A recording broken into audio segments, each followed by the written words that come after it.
ಸರ್ಕಾರ ಬಿದ್ದರೆ ಬೀಳಲಿ, ಜಾತಿ ಗಣತಿ ವರದಿಯನ್ನು ಜಾರಿಗೊಳಿಸಿ. ಮುಖ್ಯಮಂತ್ರಿ ಸಿದ್ದರಾಮಯ್ಯನವರಿಗೆ, ಅಹಿಂದ ನಾಯಕ ಮುಖ್ಯಮಂತ್ರಿ ಸಿದ್ದರಾಮಯ್ಯನವರಿಗೆ ಕಾಂಗ್ರೆಸ್ ಪಕ್ಷದ ಒಳಗಡೆಯೇ ಜಾತಿ ಗಣತಿ ವರದಿ ಜಾರಿಗಾಗಿ ಒತ್ತಡ ಹೆಚ್ಚಾಗಿದೆ. ರಾಹುಲ್ ಗಾಂಧಿ ಪ್ರಣಾಳಿಕೆಯ ಬಗ್ಗೆ ಗೌರವ ಇರುವವರು, ಅವರು ಜಾತಿ ಗಣತಿಗೆ ಬೆಂಬಲ ಕೊಡಬೇಕು. ಕಾಂಗ್ರೆಸ್ ಪಕ್ಷದ ಪ್ರಣಾಳಿಕೆಯಲ್ಲೇ ಜಾತಿ ಗಣತಿ ಜಾರಿ ಬಗ್ಗೆ ಉಲ್ಲೇಖಿಸಿದ್ದಾರೆ. ಎಐಸಿಸಿ ಅಧ್ಯಕ್ಷ ಮಲ್ಲಿಕಾರ್ಜುನ ಖರ್ಗೆ, ರಾಹುಲ್ ಗಾಂಧಿ ಕೂಡ ಈ ಬಗ್ಗೆ ಪ್ರಸ್ತಾಪಿಸಿದ್ದರು. ಪ್ರಪಂಚವೇ ಬಿದ್ದು ಹೋದರೂ ಜಾತಿ ಗಣತಿ ಜಾರಿಯಾಗಬೇಕು ಎಂದು ರಾಹುಲ್ ಗಾಂಧಿಯವರೇ ಹೇಳಿದ್ದಾರೆ. ಅದೇ ರೀತಿ ಪ್ರಪಂಚ ತಲೆ ಕೆಳಗಾದರೆ ಆಗಲಿ, ಜಾತಿ ಗಣತಿ ಜಾರಿಗೆ ತರಬೇಕು. ಸರ್ಕಾರ ಬಿದ್ದರೆ ಬೀಳಲಿ, ಯಾಕೆ ಹೆದರಬೇಕು? ಕಾಂಗ್ರೆಸ್ನ ವಿಧಾನ ಪರಿಷತ್ನ ಸದಸ್ಯ, ಕಾಂಗ್ರೆಸ್ ರಾಷ್ಟ್ರೀಯ ಕಾರ್ಯಕಾರಿ ಸಮಿತಿಯ ಆಹ್ವಾನಿತ ಸದಸ್ಯ ಬಿ.ಕೆ. ಹರಿಪ್ರಸಾದ್ ಕೊಟ್ಟಿರುವಂತಹ ಹೇಳಿಕೆ. ಬಿ.ಕೆ. ಹರಿಪ್ರಸಾದ್ ಅವರ ಈ ಹೇಳಿಕೆಯಲ್ಲಿ, ಈ ಆಗ್ರಹದಲ್ಲಿ, ಈ ಒತ್ತಡದಲ್ಲಿ ನಿಜಾಂಶ ಇದೆ, ಸತ್ಯಾಂಶ ಇದೆ. ಮುಖ್ಯಮಂತ್ರಿ ಸಿದ್ದರಾಮಯ್ಯನವರು ಏನು ಮಾಡ್ತಾರೆ? ಇವತ್ತು ಹಿಂದುಳಿದ ವರ್ಗಗಳ ನಿಯೋಗ ಮುಖ್ಯಮಂತ್ರಿ ಸಿದ್ದರಾಮಯ್ಯನವರನ್ನು ಭೇಟಿ ಮಾಡಲಿಕ್ಕೆ ನಿರ್ಧಾರವನ್ನು ಮಾಡಿದೆ. ಹಿಂದುಳಿದ ವರ್ಗಗಳ ಮಾಜಿ ಅಧ್ಯಕ್ಷ ಡಾಕ್ಟರ್ ಸಿ.ಎಸ್. ದ್ವಾರಕನಾಥ್, ಕಾಂತರಾಜು, ಜಯಪ್ರಕಾಶ್ ಹೆಗ್ಡೆ ಇವರು ಮುಖ್ಯಮಂತ್ರಿ ಸಿದ್ದರಾಮಯ್ಯನವರನ್ನು ಭೇಟಿಯಾಗಿ ಜಾತಿ ಗಣತಿ ವರದಿಯನ್ನು ಜಾರಿಗೊಳಿಸಬೇಕು ಅಂತೇಳಿ ಒತ್ತಡವನ್ನು ಹಾಕಲಿದ್ದಾರೆ. ಈ ಒತ್ತಡದ ಹಿಂದೆ ಗ್ಯಾರಂಟಿ ಅನುಷ್ಠಾನ ಸಮಿತಿಗಳ ಅಧ್ಯಕ್ಷ ಮುಖ್ಯಮಂತ್ರಿ ಸಿದ್ದರಾಮಯ್ಯನವರ ಆಪ್ತ ಎಚ್.ಎಂ. ರೇವಣ್ಣ, ಕಾರ್ಮಿಕ ಸಚಿವ ಸಂತೋಷ್ ಲಾಡ್, ಕೊಪ್ಪಳದ ಶಾಸಕ ರಾಘವೇಂದ್ರ ಹಿಟ್ನಾಲ್, MLC ಉಮಾಶ್ರೀ ಮತ್ತು ಇತರರ ಪ್ರಭಾವ ಕೂಡ ಇದೆ ಎನ್ನುವಂಥದ್ದು ಮಾಹಿತಿ. ಸೊ ಜಾತಿ ಗಣತಿ ಜಾರಿ ಆಗಬೇಕು. 2024ರ ಲೋಕಸಭಾ ಚುನಾವಣೆ ಅಂದರೆ ಈ ವರ್ಷ ನಡೆದಂಥ ಲೋಕಸಭಾ ಚುನಾವಣೆಯಲ್ಲಿ ಕಾಂಗ್ರೆಸ್ ಪ್ರಬಲವಾಗಿ ಪ್ರತಿಪಾದಿಸಿದಂತಹ ಒಂದು ಅಸ್ತ್ರಗಳಲ್ಲಿ ಜಾತಿ ಗಣತಿ ಕೂಡ ಒಂದು. ಜಾತಿ ಗಣತಿಗೆ ಕಾಂಗ್ರೆಸ್ ಎಷ್ಟರ ಮಟ್ಟಿಗೆ ಪ್ರಾಮುಖ್ಯತೆಯನ್ನು ಕೊಟ್ಟಿದೆ ಅಂತ ಹೇಳಿದ್ರೆ, ಲೋಕಸಭಾ ಚುನಾವಣಾ ಪ್ರಣಾಳಿಕೆಯ ಮೊದಲ ಅಂಶ ಇರುವಂಥದ್ದೇ ಜಾತಿ ಗಣತಿಯ ಬಗ್ಗೆ. ಮೊದಲ ಅಂಶ ಇರುವಂಥದ್ದೇ ಜಾತಿ ಗಣತಿ ಬಗ್ಗೆ. ಪ್ರಣಾಳಿಕೆಯ ಮೊದಲ ಭಾಗದಲ್ಲಿ ಸಮಾನತೆ, ಆ ಸಮಾನತೆಯ ಅಂಶದ ಅಡಿಯಲ್ಲಿ ಸಾಮಾಜಿಕ ನ್ಯಾಯ ಬರುತ್ತೆ. ಆ ಸಾಮಾಜಿಕ ನ್ಯಾಯದ ಒಳಗಡೆ ಕಾಂಗ್ರೆಸ್ ಜಾತಿ ಗಣತಿಯನ್ನು ಸೇರ್ಪಡೆಗೊಳಿಸಿದೆ. ಕಾಂಗ್ರೆಸ್ ಹೇಳಿದೆ, ನಾವು ರಾಷ್ಟ್ರಾದ್ಯಂತ, ದೇಶಾದ್ಯಂತ ಜಾತಿ ಗಣತಿಯನ್ನು ನಡೆಸಿ, ಜಾತಿ ಗಣತಿಯನ್ನು ಜಾರಿಗೊಳಿಸಿ, ಜಾತಿ ಗಣತಿಯ ಆಧಾರದ ಮೇಲೆ ಸಾಮಾಜಿಕ ಮತ್ತು ಆರ್ಥಿಕ ಕಾರ್ಯಕ್ರಮಗಳನ್ನು ಕೈಗೊಳ್ತೀವಿ ಅಂಥೇಳಿ. ಇದು ಒಂದು. ಎರಡನೆಯದ್ದು, ಕಳೆದ ವರ್ಷದ ವಿಧಾನಸಭಾ ಚುನಾವಣೆಯಲ್ಲಿ ಕಾಂಗ್ರೆಸ್ನ ಪ್ರಣಾಳಿಕೆಯಲ್ಲಿ ಸಾಮಾಜಿಕ ಕಲ್ಯಾಣ ಇದರ ಅಡಿಯಲ್ಲಿ ಜಾತಿ ಗಣತಿ ವರದಿಯನ್ನು ಬಹಿರಂಗಗೊಳಿಸುವಂತಹ ವಾಗ್ದಾನವನ್ನು ಕಾಂಗ್ರೆಸ್ ಮಾಡಿತ್ತು.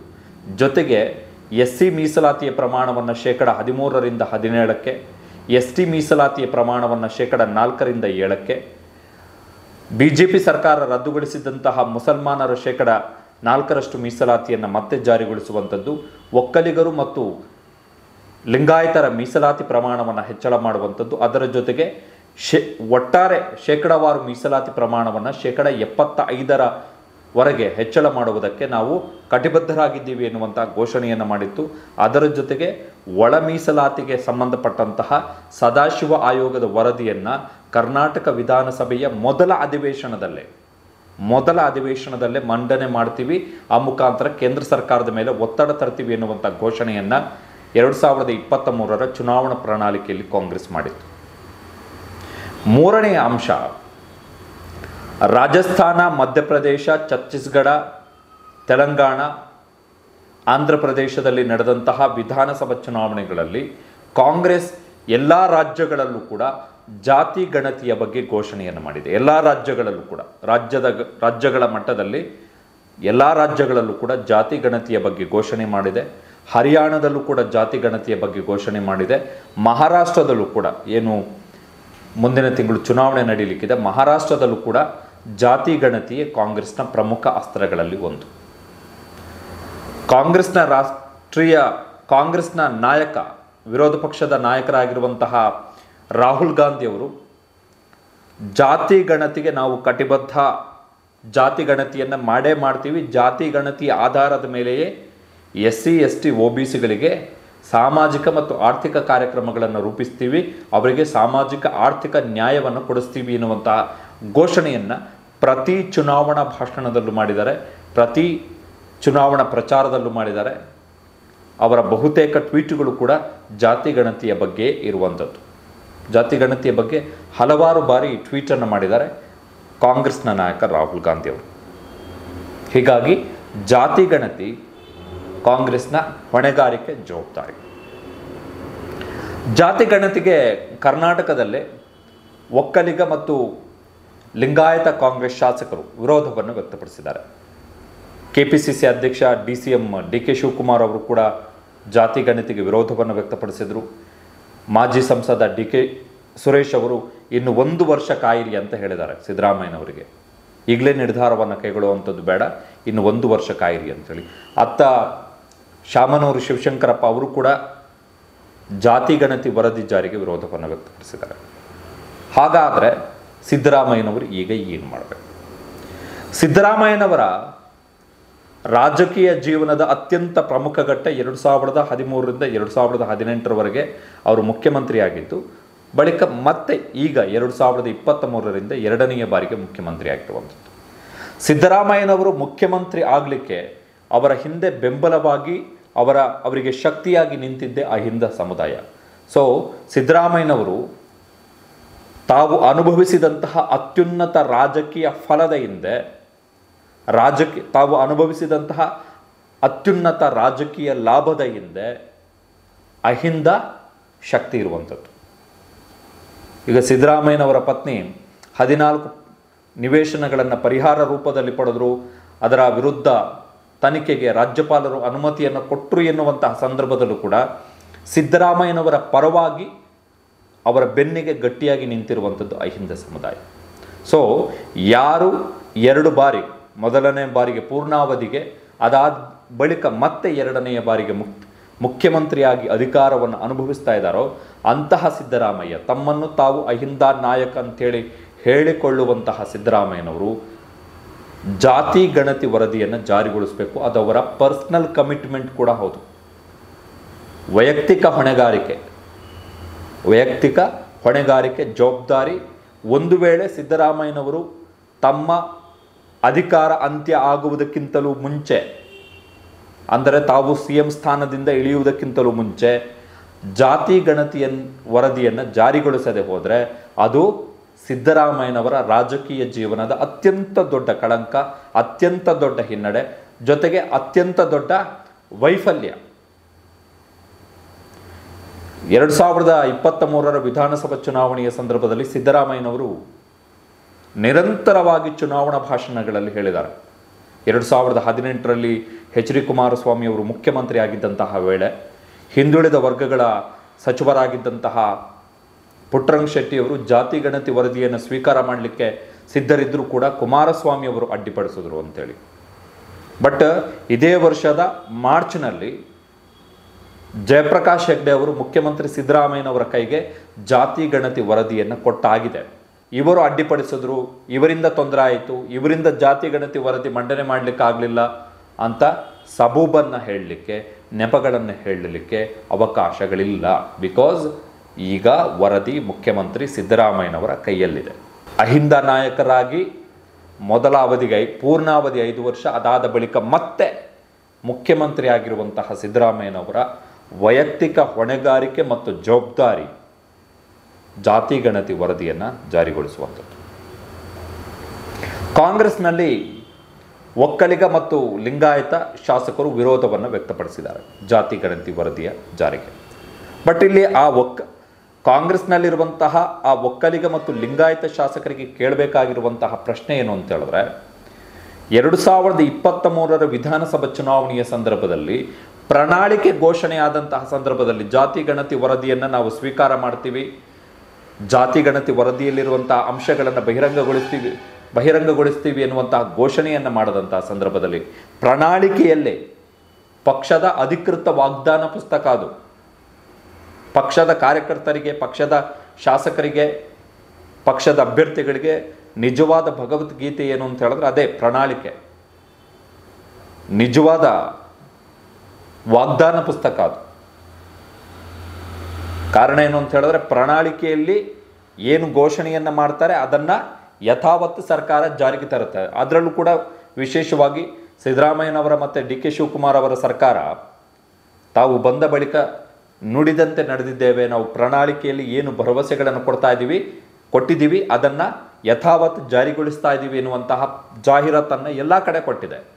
ಚುನಾವಣಾ ಪ್ರಚಾರದ ಭಾಗ ಕೂಡ ಅದೇ. ಹೀಗಾಗಿ ಕಾಂಗ್ರೆಸ್ನ ಶಾಸಕರು, ಒಕ್ಕಲಿಗ ಮತ್ತು ಲಿಂಗಾಯತ ಶಾಸಕರು ತಮಗೆ ತಾವೇ ಕೇಳಿಕೊಳ್ಳಬೇಕಾದಂತಹ ಪ್ರಶ್ನೆ ಏನು ಅಂತ ಹೇಳಿದ್ರೆ, ಯಾಕೆ 2023 ವಿಧಾನಸಭಾ ಚುನಾವಣೆಯ ಪ್ರಣಾಳಿಕೆಯ ಬಿಡುಗಡೆಯ ಸಂದರ್ಭದಲ್ಲಿ, ಪ್ರಣಾಳಿಕೆಯ ಘೋಷಣೆಯ ಸಂದರ್ಭದಲ್ಲಿ ವಿರೋಧವನ್ನು ವ್ಯಕ್ತಪಡಿಸಲಿಲ್ಲ ಅಂತ ಹೇಳಿ. ಈಗ 136 ಸೀಟು ಕಾಂಗ್ರೆಸ್ಸಿಗೆ, 135+1 136 ಸೀಟು.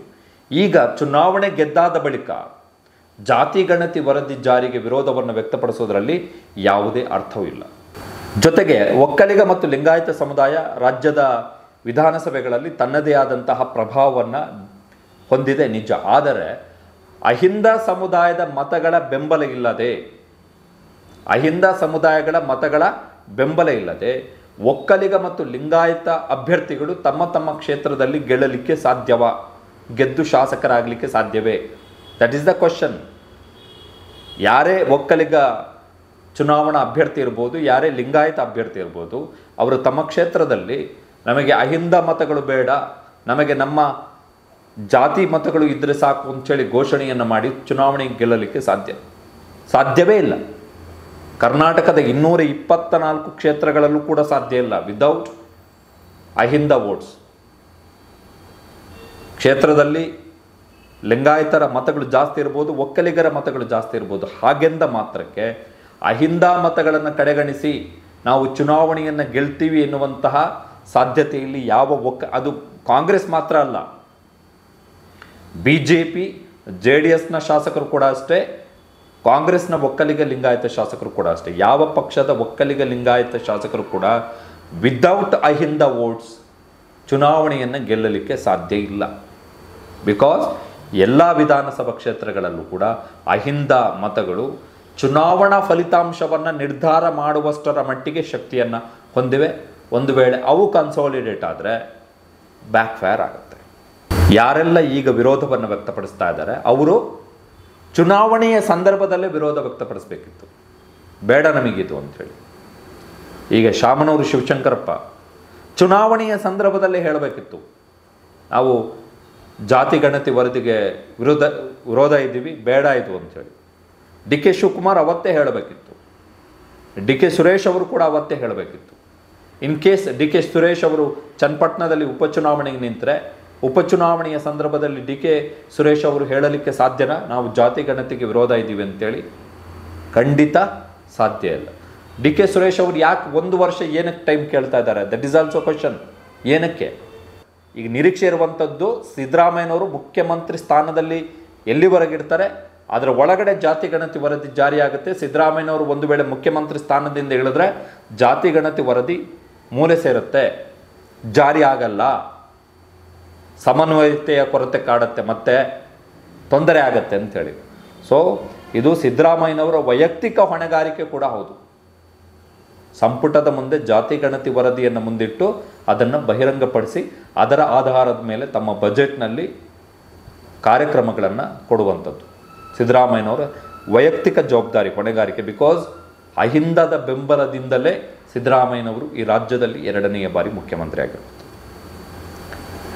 ಇನ್ನೊಂದು ಅಂಶ ಏನು ಅಂತ ಹೇಳಿದ್ರೆ, ರಾಹುಲ್ ಗಾಂಧಿ ಅವರು ನ್ಯಾಷನಲ್ ಲೆವೆಲಲ್ಲಿ ಜಾತಿ ಗಣತಿ ಮಾಡ್ತೀವಿ, ಅದರ ಆಧಾರದ ಮೇಲೆ ಸಾಮಾಜಿಕ ಆರ್ಥಿಕ ನ್ಯಾಯವನ್ನು ಒದಗಿಸ್ತೀವಿ ಅಂತ ಹೇಳಿದ್ದಾರೆ. ಗುಡ್.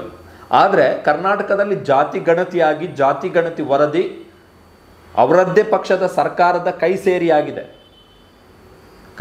ಆಗಿದೆ, ವರದಿ ಸಲ್ಲಿಕೆ ಆಗಿದೆ. ಹೀಗಾಗಿ ತಮ್ಮ ಕೈಯಲ್ಲಿರುವಂತಹ ಜಾತಿ ಗಣತಿ ವರದಿಯನ್ನು ಕಾಂಗ್ರೆಸ್ ಜಾರಿಗೊಳಿಸಬೇಕು. ಆ ಮುಖಾಂತರ ಬದ್ಧತೆಯನ್ನು ಪ್ರದರ್ಶನ ಮಾಡಬೇಕು. ಏನಕ್ಕೆ ಅಂದರೆ 2025ರಲ್ಲಿ ಮುಂದಿನ ವರ್ಷ ಅಕ್ಟೋಬರ್ ಮತ್ತು ನವೆಂಬರ್ ತಿಂಗಳಲ್ಲಿ ಬಿಹಾರದಲ್ಲಿ ವಿಧಾನಸಭಾ ಚುನಾವಣೆ ನಡೆಯಲಿಕ್ಕಿದೆ. ಬಿಹಾರದಲ್ಲಿ ಆಲ್ರೆಡಿ ಜಾತಿ ಗಣತಿ ವರದಿ ಜಾರಿಯಾಗಿ ಜಾತಿ ಗಣತಿ ಆಧಾರದ ಮೇಲೆ ನಿತೀಶ್ ಕುಮಾರ್ ಅವರು ಕೆಲವು ಕಾರ್ಯಕ್ರಮಗಳನ್ನು ಕೂಡ ಘೋಷಣೆ ಮಾಡಿ ಆಗಿದೆ. ಸೊ ಆ ಕಮಿಟ್ಮೆಂಟನ್ನು ನಿಜವಾದ ರೂಪದಲ್ಲಿ, ನಾಟ್ ಇನ್ ವರ್ಡ್ಸ್, ಕೇವಲ ಮಾತಿನ ರೂಪದಲ್ಲಿ ಮಾತ್ರ ಅಲ್ಲ, ಕಾರ್ಯದ ರೂಪದಲ್ಲೂ ಕೂಡ, ಕೃತಿಯ ರೂಪದಲ್ಲೂ ಕೂಡ ಕಾಂಗ್ರೆಸ್ ಕರ್ನಾಟಕದಲ್ಲಿ ತೋರಿಸ್ಬೇಕು. ಯಾಕಂತ ಹೇಳಿದ್ರೆ ಕರ್ನಾಟಕ ಹೊರತುಪಡಿಸಿ ಬೇರೆ ಯಾವುದೇ ರಾಜ್ಯಗಳಲ್ಲೂ ಕೂಡ ಈಗ ಕಾಂಗ್ರೆಸ್ ಎಲ್ಲಿ ಅಧಿಕಾರ ಇದೆ ಅಲ್ಲಿ ಜಾತಿ ಗಣತಿ ಆಗಿಲ್ಲ. ಕರ್ನಾಟಕದಲ್ಲಿ ಜಾತಿ ಗಣತಿ ಆಗಿ ಜಾತಿ ಗಣತಿ ವರದಿ ಕೈ ಸೇರಿ ಆಗಿದೆ ಮುಖ್ಯಮಂತ್ರಿ ಸಿದ್ದರಾಮಯ್ಯನವರ ಕೈಗೆ.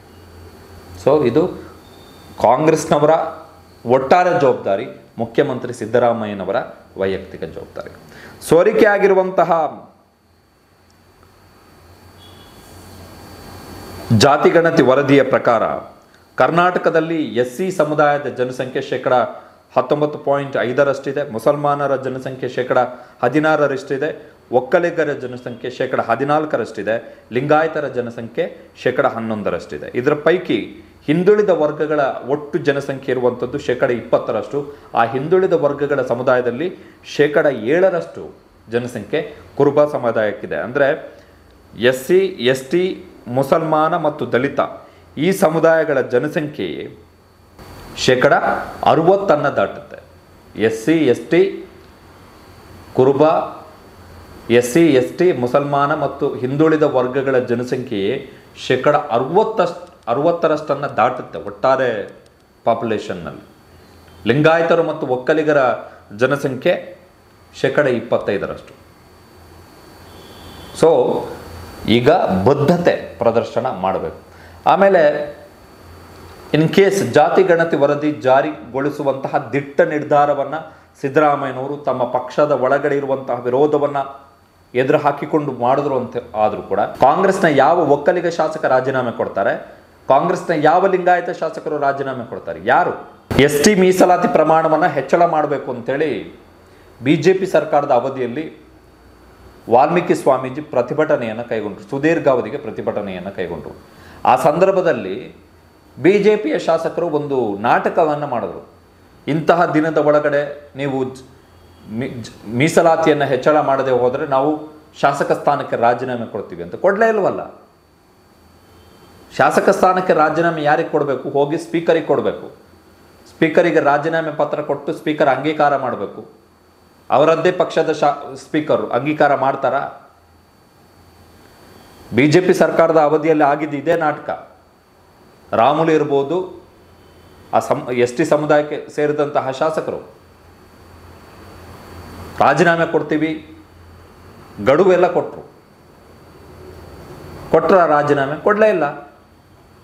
ಸೊ ಈಗ ಯಾವ ಕಾಂಗ್ರೆಸ್ನ ಒಕ್ಕಲಿಗ ಶಾಸಕರು ಮತ್ತು ಯಾವ ಲಿಂಗಾಯತ ಶಾಸಕರು ರಾಜೀನಾಮೆ ಕೊಡ್ತಾರೆ ಜಾತಿ ಗಣತಿಯನ್ನು ವಿರೋಧಿಸಿ? ಮತ್ತೆ ಎಲೆಕ್ಷನ್ಗೆ ಹೋಗಿ ಜಾತಿ ಗಣತಿಯನ್ನು ವಿರೋಧಿಸಿ ಮತ್ತೆ ಎಲೆಕ್ಷನ್ಗೆ ಹೋಗಿ ಗೆದ್ದು ಬರ್ತೀವಿ ಎನ್ನುವಂತಹ ಧೈರ್ಯ ಯಾವ ಶಾಸಕರಿಗಿದೆ? ಗೆಲ್ಲಲಿಕ್ಕೆ ಸಾಧ್ಯನಾ? ಈಗ ಶಾಮನೂರು ಶಿವಶಂಕರಪ್ಪ ಅವರ ಮಗನೇ ರಾಜೀನಾಮೆ ಕೊಟ್ಟು ಮತ್ತೆ ಹೋಗಿ ಕ್ಷೇತ್ರದಲ್ಲಿ ಗೆದ್ದು ಬರಲಿಕ್ಕೆ ಸಾಧ್ಯನಾ? ಜಾತಿ ಗಣತಿಯನ್ನು ವಿರೋಧಿಸಿ ಸಾಧ್ಯವಾ?